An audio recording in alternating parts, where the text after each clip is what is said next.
สบายดีตอนเช้าทุกคนเลยมาส่งแขกรถไฟเดี๋ยวจะเก็บภาพบรรยากาศการสัญจรไปให้ทุกท่านได้เบิ่งเนาะโอ้แขกหลายเนาะแขกทัวร์แขกอย่างหลายแขกพูดเดินทางไปมาก็หลายแขกทัวร์แขกนั่นก็หลายคือกันเริ่มเปิดประตูเข้าได้ทุกคนสิพาเบิ่งการสัญจรไปมื้อนี้เป็นวันนั้นพฤหัสเนาะพฤหัสวันที่18เนาะใส่เบิ่งไม่ได้บ่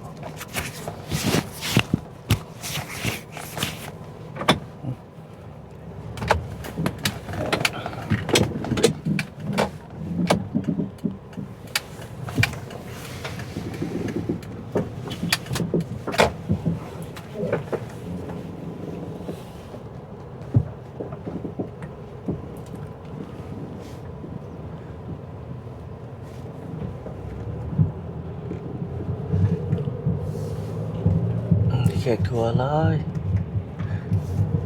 สนามบินก็หลายสถานีรถไฟก็หลายแขกทัวร์แขกหยัง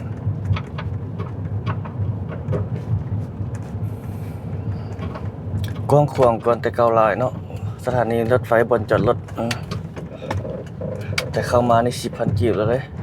ออกไปจึงจ่ายดีแบบนี้แต่ก่อนท่านจ่ายตอนนั้น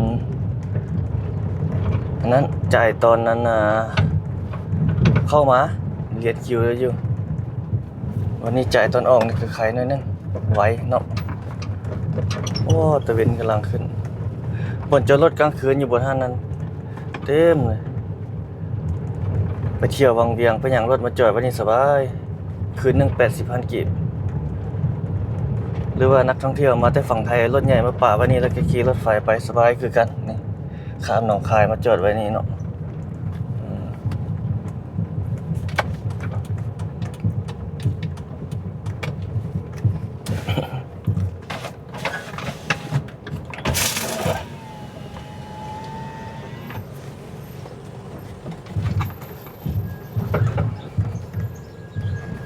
เจ้าเก็บปีนี่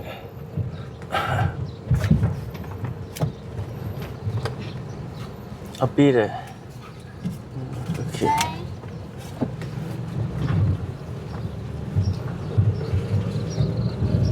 จอดนี่เต็ม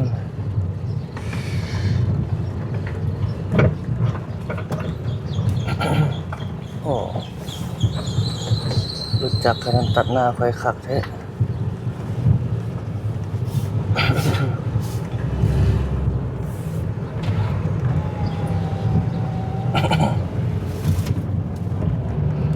พาเบิ่งการสัญจรยาวๆไปมื้อนี้ทุกคนจนฮอดเขตเมืองสีโคตรพุ่นแหละอัปเดตไปเนาะเอาสิไปอัปเดตประตูโค้งหน้ามอโซหั่นเด้เพิ่นเฮ็ดแล้วหลายแล้วบ่ได้มาโดนเติบละสิอัปเดตพาเบิ่งไปแล้วก็อัปเดตรถเมล์ด่วน BRT อยู่เขตดงโดกเนาะเขตบ้านสังคูแต่เขตสี่แยกไฟแดง450 ปีไปฮอดเขตหน้าดงโดกรถเมล์ BRT นะเฮาบ่ได้มาอัปเดตบ่ได้มาทางนี้โดนเติบละเพิ่นน่าจะเฮ็ดเรียบร้อยแล้วแหละแต่ว่าผ่านมาเมื่อเช้านี่บ่ได้เก็บภาพ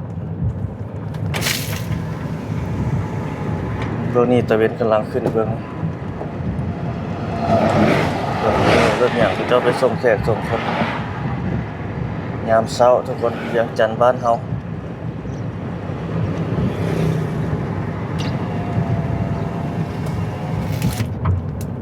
ป้ายยังบ่มีคนมาเช้าโฆษณาป้ายเพิ่นให้เช่าแบบโฆษณาแบรนด์ของตนเองบริษัทห้างอย่างต่างๆสามารถมาเช่าโฆษณาได้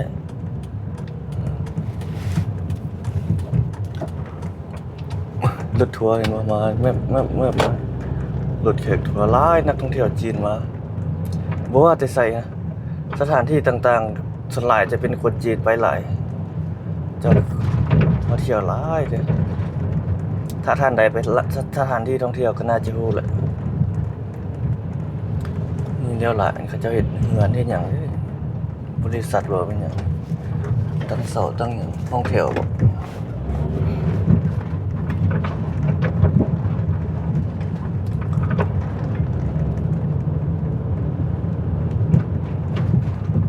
หลายนะคนจีนนี่เฮาไปเบิ่งอยู่สถานีรถไฟนี่ก็แม่นจีนหลายแต่ก็ยังมีพวกคนลาวหลายอยู่อันสถานีรถไฟนี่แต่สนามบินนี่ส่วนหลายที่คนจีนหลายเลยหลายอีหลีเกือบว่า60-70%นี่คนจีนพาผู้ไกลนั้นนะสนามบินนะผู้ที่เดินทางไปมานะพลเมืองเขาหลายเนาะกระจายไปทั่วโลกเนาะ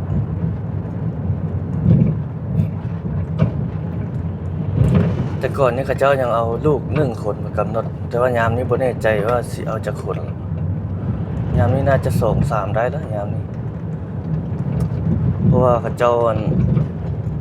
มีฐานดำรงชีวิตอยู่ประเทศต่างๆในโลกนี่หลายแล้วนะคือแต่ก่อนยังบ่ทันไปหลายเทื่อยามนี้ไปทั่วบ่แม่นมาแต่ลาวเฮาเด้ลาวเฮาก็หาเข้ามาวางได้นึงหาว่าจะเฮ็ดเงินไว้ วาง 4-5 ปีหลังนี่ซื่อๆฉายแล้ว4-5 ปีหลังเนาะประมาณ 7-8 ปีหลังนี่เข้ามาที่คนจีนเข้ามาหลาย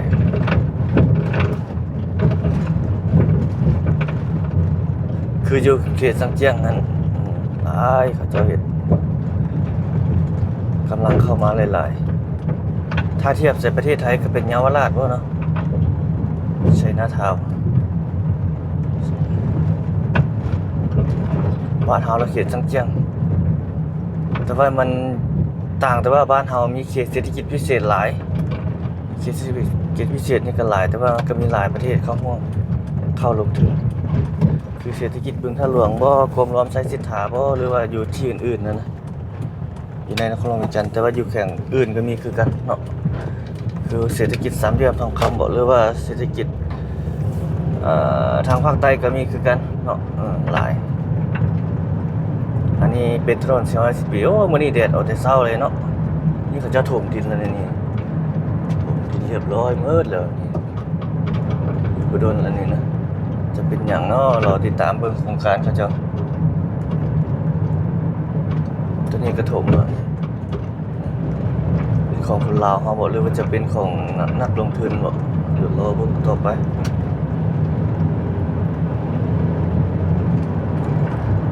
อัปเดตในวันท้ายปีเนาะมื้อนี้ก็วันที่18เดือน12แล้ว2025ใกล้สิหมดเดือนหมดปีแล้วทางนี้มีตึกราชวงศ์แนวสูงสุดในตอนนี้ ต่อไปก็จะขึ้นมาเรื่อยๆนั่นแหละ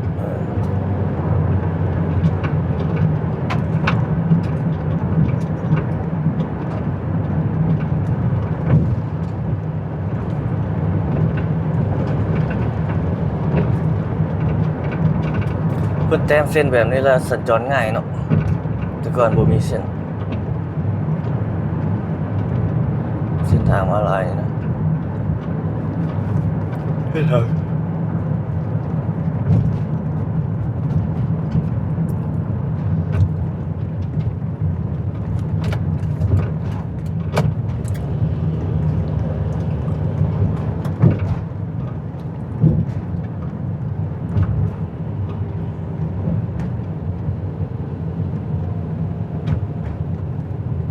หลายได้รถราง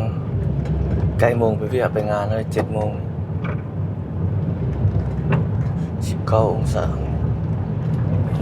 หนาวเย็นๆอยู่เลยแต่ว่ามันเห็นแดด ตอนเช้านี่อย่าว่าได้ใส่เสื้อหนาๆนิดนึงเลยถ้าเสื้อบางนี่ก็ถือว่าจะหนาวเนาะอยู่นครหลวงวิจันทร์เฮามื้อนี้สภาพอากาศถ้าอยู่ทางเหนือนี่ยันได้ใส่เสื้อกันหนาวใหญ่อยู่ตามเฮาเบิ่งนี่ทางเชียงขวางโอ้ไปทางนั้น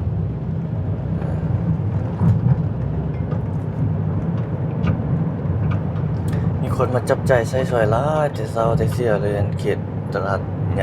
ญ่เด้ตัวนี้ว่าใหญ่อันดับต้นๆของนครหลวงวิจันทร์เฮาเลยแหละตลาดลาวนี่ใหญ่แท้ตลาดลาวสิเพิ่นเฮาเบิ่งมันมีทุกอย่างอยู่มันเป็นไข่ส่งเลยนะสินค้ามันก็จะกระจายมาแต่ต่างแขวงหลายจุดนั้นใส่รถใส่ของนั้นมาขายพ่อค้าแม่ค้าอยู่เวียงจันทน์นี่ไปเอาอยู่นั่นมาขายต่อก็มีหลาย มาได้ฟังไทยก็มีคือกันเขาเห็นมีอยู่เลย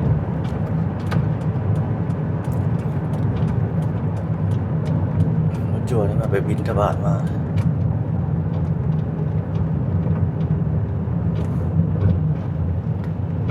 โอ้ทางหน้าเขาบริไฟเขียวหวังว่าเขาจะไปทันนะหวังว่าจะบริจอดโอ้เหลือเสาไฟ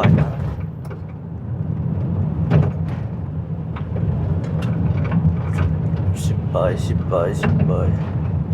ทางนี้มาทางถนนนี่เต็มเลยแหละรถนี่เข้าเมือง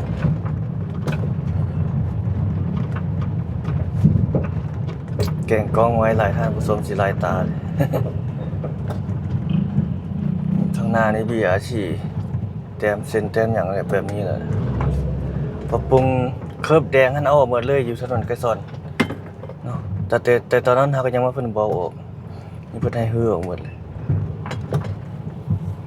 แบบบ่ได้เอากลัวมาเอาบุริมสิทธิ์ผู้เดียวเลยนะต้องมีแบบให้มันสัญจรปะปนเดี๋ยวไปนิดนึงเนาะแต่ว่าฮอดเวลารถเพิ่นแล่นเขาก็ต้องได้ระมัดระวัง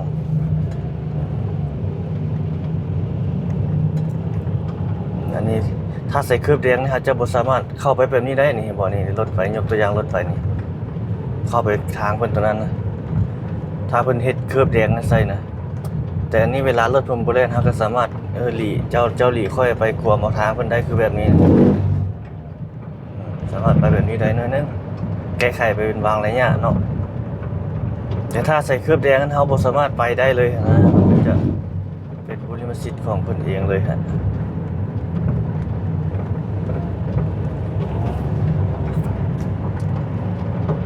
เพราะว่าทางอยู่บ้านเฮามันน้อยเนาะ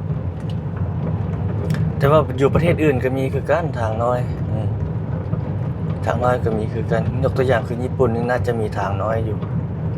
แต่บ้านเฮานี่ทำอิฐเนาะมันก็ต้องได้เนี่ยนึงเนาะหางเสียงก็มีหลายอย่างอยู่ที่โจมตี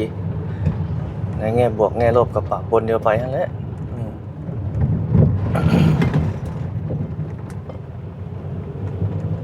อันนี้เลี้ยวกลับไปนี่บนนิดน้อยก็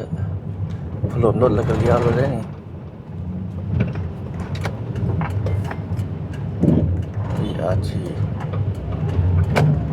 โอ้พระเจ้าโดนจับไปขายใส่นี่เต็มเลยเขาเล่นนี่เป็นราง VAT โอ้ทางหน้าไฟเขียวไฟทันวะโอ้บ่ทันละนี่เป็นใส่ไฟแดงได้นี่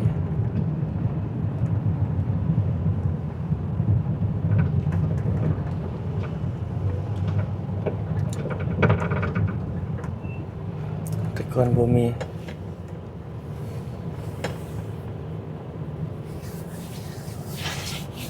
50 ปลายโอ้แดดแต่เช้าเลยมื้อนี้ท้องฟ้า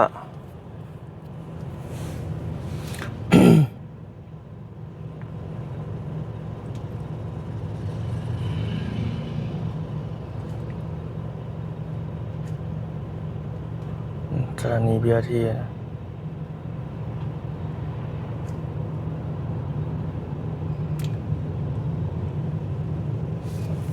ตึกของมสมันอยู่ทางหน้าเฮาฮะเวลาไปการไปเวียกไปงานได้โมงนี้ทุกคนเริ่ม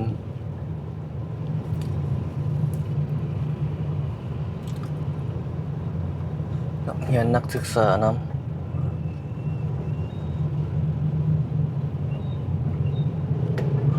มีไฟแดงเบี้ยที่เลยไฟแดงนั้นได้ปนเดี๋ยวนี้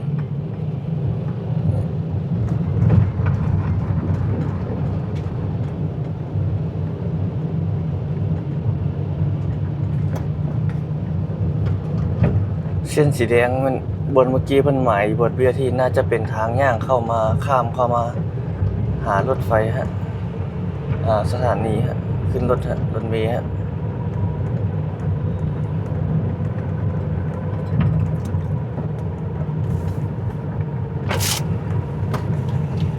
เขาสิให้เบิ่งมันประตูคงอยู่ทางหน้าเลยเพิ่นเฮ็ดนี่นะ ห็นแล้วหลายแล้วเด้นี่ตัวนี้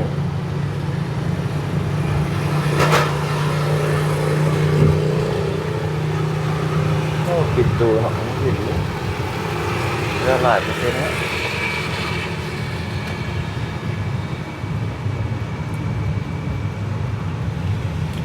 จะค่อยแดงบ่เห็นเลยแดดส่อง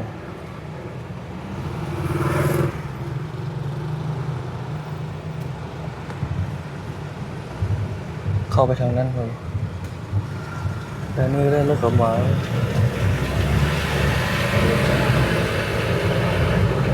รถทางนั้นกระบะเข้าไปแล้วก็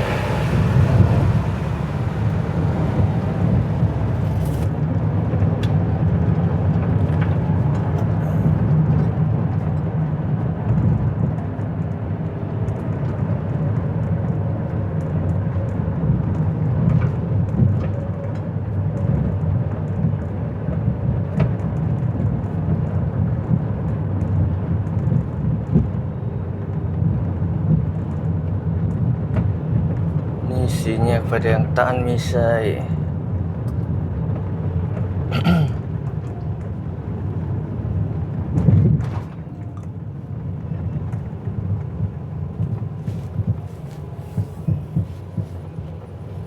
รอ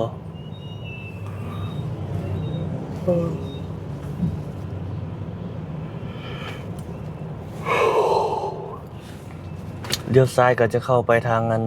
ห้วยหงส์เนาะเลี้ยวขวาก็จะเข้าไปทางนาท่มเข้าไปทางนั้นพุ่นแหละนาคมโดนนอนอย่างเอิ้นไปทางนั้นพุ่นแหละแถวนี้เล่นซื่อลงไปทางหนองพญาเข้าถนนตัดใหม่ดงนาทองตันมีชัย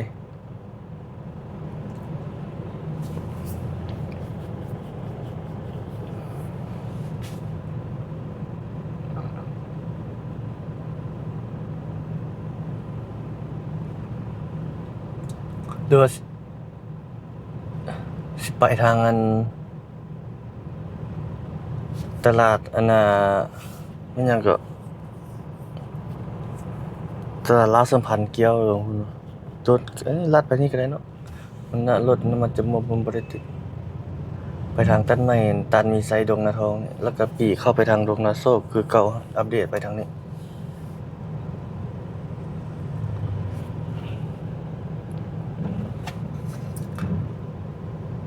ใครได้ไปแล้ว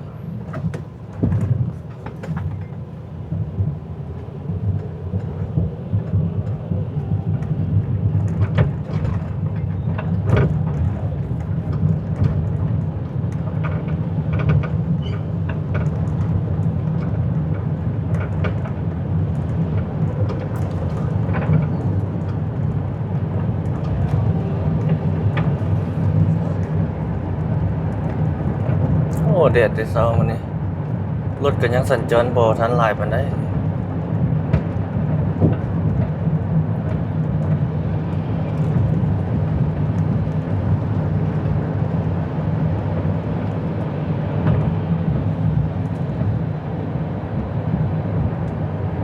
ผู้สาวขี่รถจักรไว้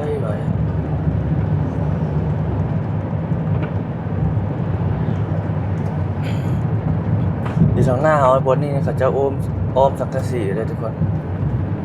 ตัวถัดไปเมื่อกี้เอามาเห็นหน้าเขาเจ้าน่าจะเห็นหยังเนาะลองเบิ่งเฮ็ดงานเฮ็ดหยังนี่บนนี่อ้อมสังกะสีไว้แบบนี้หรือว่าเขาเจ้าอันนั้นบ่เจ้าใส่สงวนไว้บ่ให้เขาเจ้าเข้าไปทิ่มเหี้ยบ่หรือจะมีการก่อสร้างขึ้นมาใหม่ก็บ่แน่ใจเนาะ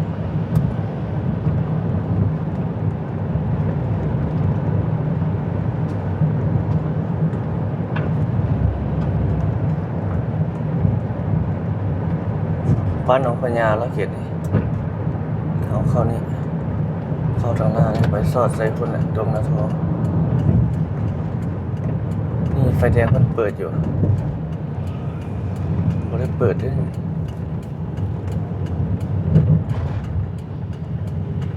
อ ทางนั้นไปทางสำเกตโอ้มีบุญกินเจียงนะมีบุญกินเจียงอยู่สำเกตนั้นปีนี้เขาสิได้มาถ่ายบ่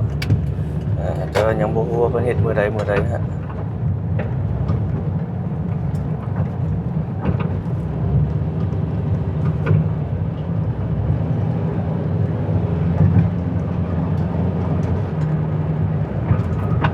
แถวนี้ถนนสายนี้นะนับมื้อนับหลายขึ้นเดือนนี้เขาจะจัดงานที่บนโอ้เป็นหนังสือน่าจะเชื้อสายจีนบ่แม่นประมาณนี้แหละหรือว่าคนลาวเอาคนจีนบ่ตึกตัวนั้นกับตัวนี้นะเป็นเชื้อสายจีนบ่หรือว่าคนนั้นเจ้ากำลังสิจัดงานขี้เหงื่อตัวนี้นี่ลงฮอดโทรโข่งเลยบนนี้จะลงโทรโข่งว่ามันบ่งามนะเอาชิมอยู่แคมทางไปมันก็บ่งามเลยเนาะผู้คนกายไปกายมาก็เห็นทรงกินเวียนแก่ผู้สัญจรผ่านไปมา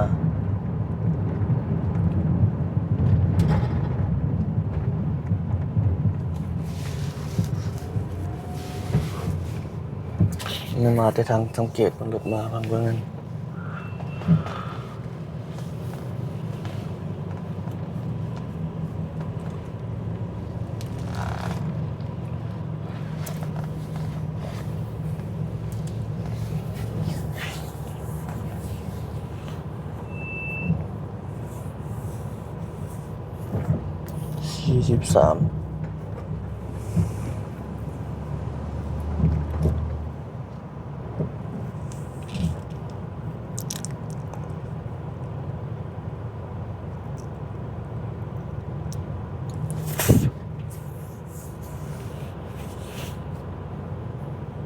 รอทุกคน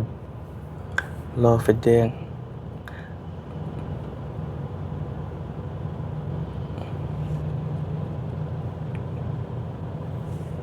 คนสัญจรหลายยามเช้าไปเวียกไปงานไปลาไปการเนาะส่งใกล้ได้ไปละป้าย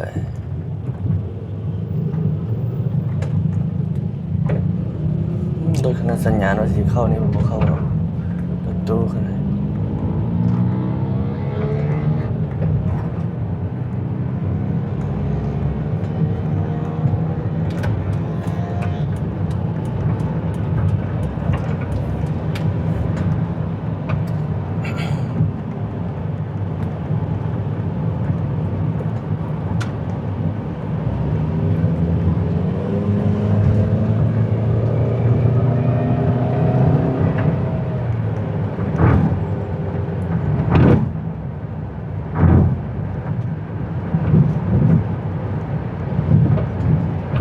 เป็นใหม่อ่ะนะเจ้า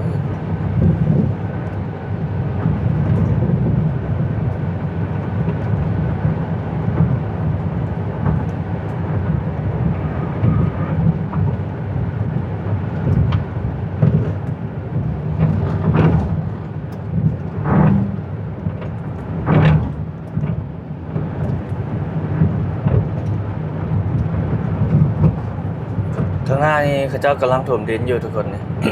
บนรถดำเขตรถดำทางหน้าเขา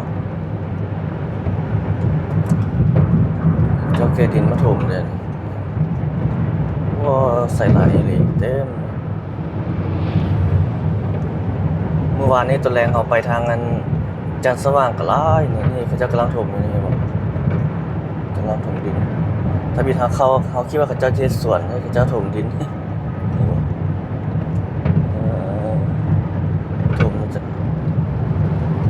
ไปเนาะเจ้าผ้าดำๆมันกันไว้แบบนั้นไว้มันสาบไปใส่มีทางนั้นกระถมแล้วนี่วันนี้เห็ดตูดใส่ดินจัดสรรว่าที่เห็นป้าย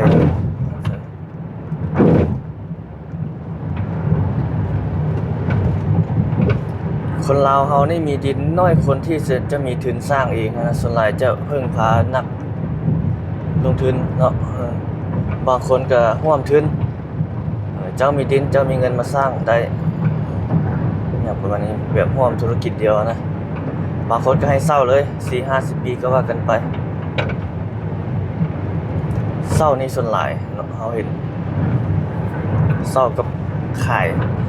ยในต่างชาตินี่น่าจะซื้อบ่ได้ดินนะคันถ้าบ่แม่นผู้แซ่ผู้สาวเขาเจ้าหรือบางคนเขาเจ้าเมียคนลาวนะเขาเจ้าก็ออกซื้อเมียเขาแล้วก็แล้วขึ้นซื้อเมียแล้วก็แล้วเลยแบบนี้ก็มีหลายอยู่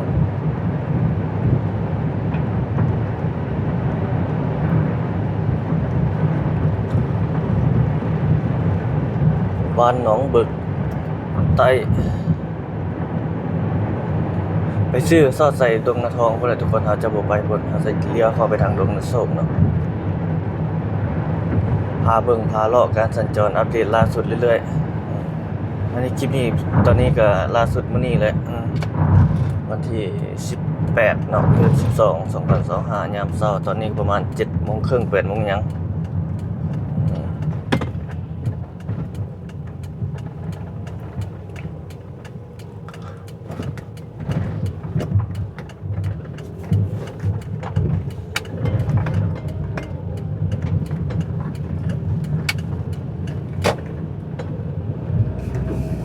โอ้เดือด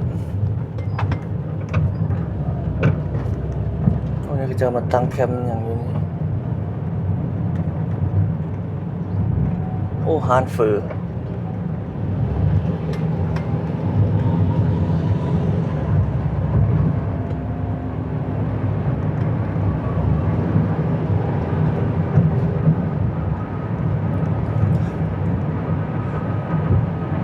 ถนนตัวนี้มันหนองบึกตอนนี้ก็ตึกอาคารเขาเจ้าเห็นแล้วหลายเลยตึกอาคารสูงอันนี้เฮาหนองบึกดงนาโศกอันนี้เฮามุ่งหน้าไปทางดงนาโศกนี่ก็เรียกหลายแล้วเห็นแล้วเราให้จองตัวนี้น่าจะเป็นสูตรการค้ามันอย่างเป็นซูเปอร์มาร์เก็ตมันอย่างประมาณนี้นะ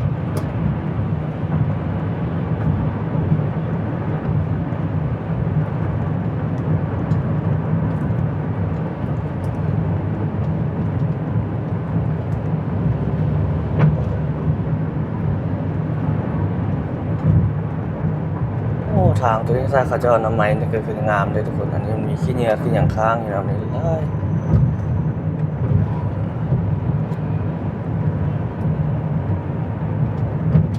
โอ้เท่าหน้ารถไหล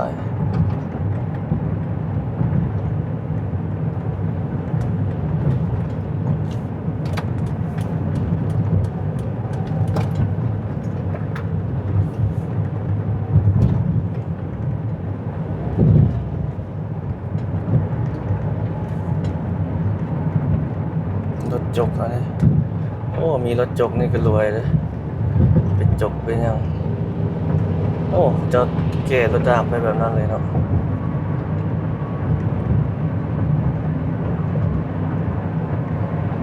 รถดำน้อยแก่เลยรถจกน้อยมันบ่ได้ใหญ่หลายอยู่นี่ก็มีได้แถวนี้ก็มีเขาจะขายรถจกทางหน้าเฮาได้บ่จกจีนบ่คนจักนักคนจักจังก็มีนะอยู่นี่แถวนี้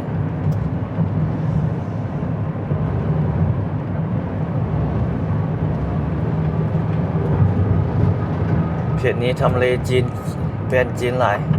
สินค้าการเกษตรคนจักนักมันอย่างหลายตึกทางหน้าเฮานี่ก็แล้วหลายก็สูงตัวนี้อยู่เขตนี้ตัวนี้สูงเฮาเบิ่งอยู่ประตูไซเพิ่นมาเห็นฮอดตัวนี้เลยว้ารถไหล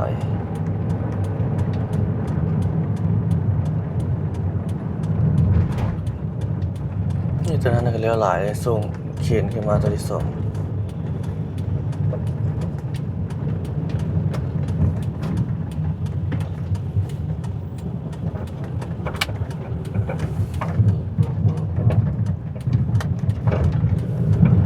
เขตบ้านดงนาโศกแล้วเขตนี้ยามเช้าทุกคนเพื่อนหลังนี้ก็แล้วหลายที่เขาเจ้าก็เพื่อนเขาเจ้าอันนี้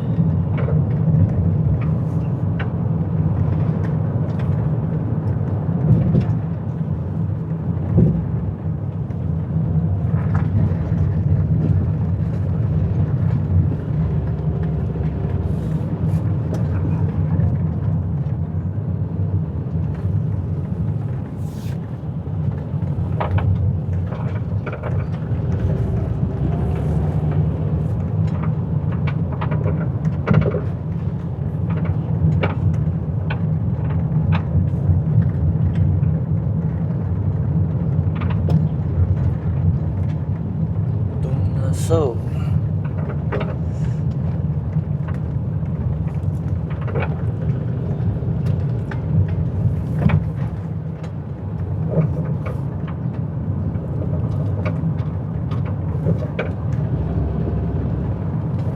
ขายดีที่กจีตัวนี้เขาคนแว่ซื้อหลายอยู่ใกล้โรงเรียนนำอยู่ทางเบื้องซ้ายมือมีโรงเรียนโรงเรียน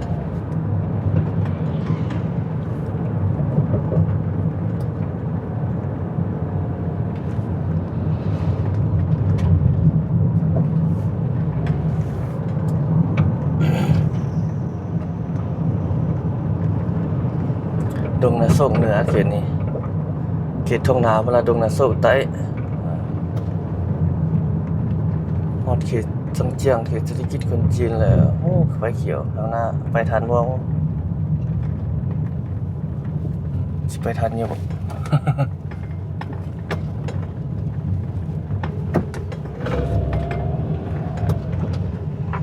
รถหลายโอ้ไอ้คอมไป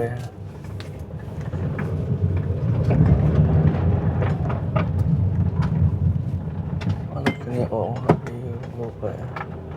ไม่บ่ทันแล้ว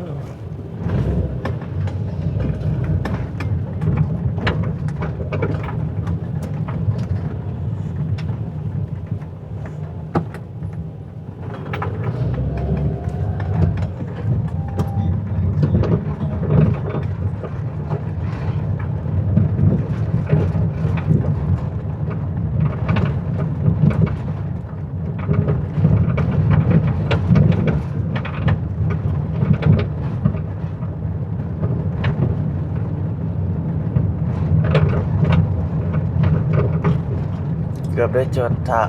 มาวิทย์หน่อยเดียว ทางนี้โอ้เขตหลายเขตนี้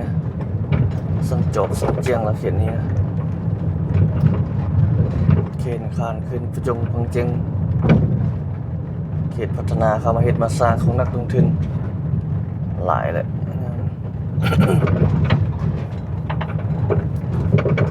ไปซื้อซอดใส่ถนนสุพรรณวงศ์บนเขตบ้านอุโมงค์พุ่นแหละเดี๋ยวขวาก็ลงไปทางนั้นสนามบินสกลวัดไตจะเลี้ยวซ้าย